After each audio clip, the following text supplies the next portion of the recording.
Hi guys, this is the Hero Zoom 110 and welcome to my Motobex ride review.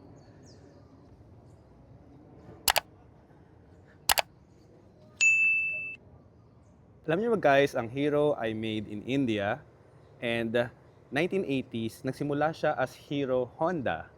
And moving forward, by 2011, nagsarili na siya at naging Hero Motocorp for the international brand. So dito naman sa Pilipinas, nagsimula ang Hero Motocorp Philippines last year. Ang assembly nito ay sa Liip, Laguna, and ang exclusive distribution naman nito ay ang Terra Firma Motors Corporation. Right now, may tatlong variants silang ino-offer, which is the Hero Zoom 110, Hero Hank 160R, and the Hero Expos 204V. Marami na nagwawalis. Backup na tayo, ma'am sir. Now let's talk about the design, engine, features, handling, and price ng Hero Zoom 110. Now when it comes to design of Hero Zoom 110, makikita natin yung modern, sporty, edgy look ng sporty red color na ito. Now let's talk about the engine. So the Hero Zoom 110 has 110.9cc air-cooled 4-stroke single-cylinder engine. Now sa features naman, sa harap ng Hero Zoom 110, we can see the signature H-shaped DRL. Okay, on this rear part sa likod, makikita natin yung turning lights niya ay halogen, tapos yung DRL brake light niya is LED. Tapos pagka nagpreno naman tayo, makikita rin natin na halogen yung likod niya. And now this has the fully digital console, fuel indicator, may side stand, Bluetooth connectivity, and also on the right side you can see the engine switch, the i3S technology. Mama-explain ko yan. Then sa left side naman may passing light, signal, and horn. Tapos sa ilalim, meron din siyang USB connector and meron din siyang pangsabit for your stuff or gulay or sa pinang-shopping. And then ito yung pinaka-POV natin pagka when we're riding and sitting sa saddle. Now let's check the storage. So the storage can fit a half-face helmet. Tapos meron din siyang boot light, yung kulay white na nakikita nyo doon. So paggabi, makikita nyo yung mga gamit nyo dyan. And tapos naman, meron tong 5.2 liters gas capacity dito sa Hero Zoom 110. Okay, on this side profile, makikita natin kung nasaan yung exhaust. So once you start revving up on the road from 60 pataas, maririnig mo at ma-appreciate mo yung sound ng exhaust na medyo sporty nga siya. Sumasabay siya sa pag-open and throttle. And this is 110cc air-cooled fuel injected.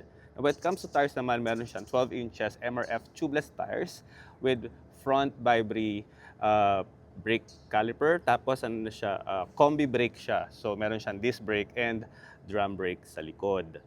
Tapos meron siyang integrated na rin na tawag doon. Yun no, tawag dyan. Hand guard, hand grip. Basta kung saan kumakapit, yun. Pag lumigo, ayan, nakita mo yung ilaw ng cornering lights. Ayan, liligo tayo ulit. Yun, ganyan yung ilaw. Okay, sa handling naman ng Hero Zoom 110, right now nandito tayo sa BGC and makikipagsabayan tayo sa mga ibang motor. At ngayon naman, pagsisingit tayo safely at mindfully, magaan i-handle yung Hero Zoom 110 kasi it's only 109 kilos. And also, pagdating naman din talaga sa singitan, dahil kailangan natin pa-push or pass-through, kayang-kaya rin naman niya mapagsabayan. So, but just make sure safe tayo and also gumamit ng turning lights para hindi tayo makabala ng ibang motorista. So guys, yung i3S so pagka nag-stop at nag-idle, mamamatay yung gas. Ayan, tulad ngayon, namatay na siya after less than 10 seconds. Tapos pagka gusto mo start ulit, just press the brake, front or rear, bukas na ulit. Kasi ilaw na ulit yung ayan, i3S. Okay, sa gabi naman ganito yung makikita natin point of view and also to try natin sumingit sa rush hour na to. Kaya mag-filter, pasok. Kaya Pagdating naman sa White Plains hanggang dito nabutan tayo ng ulan and napansin ko ngayon yung MRF at tubeless tires at 12 inches front and rear na okay siya makapit at in the same time suspension din maganda, malambot, hindi siya yung matagtag katulad ng ibang na-try ko, especially pag sa Vespa. Char lang. Okay, so yun.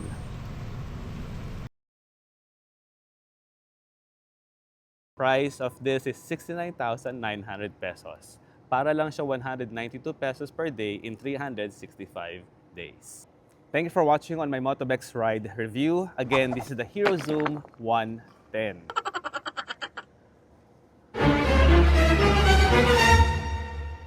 Don't forget to follow and subscribe on my YouTube page, Motobex81.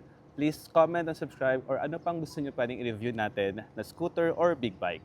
Thank you for watching.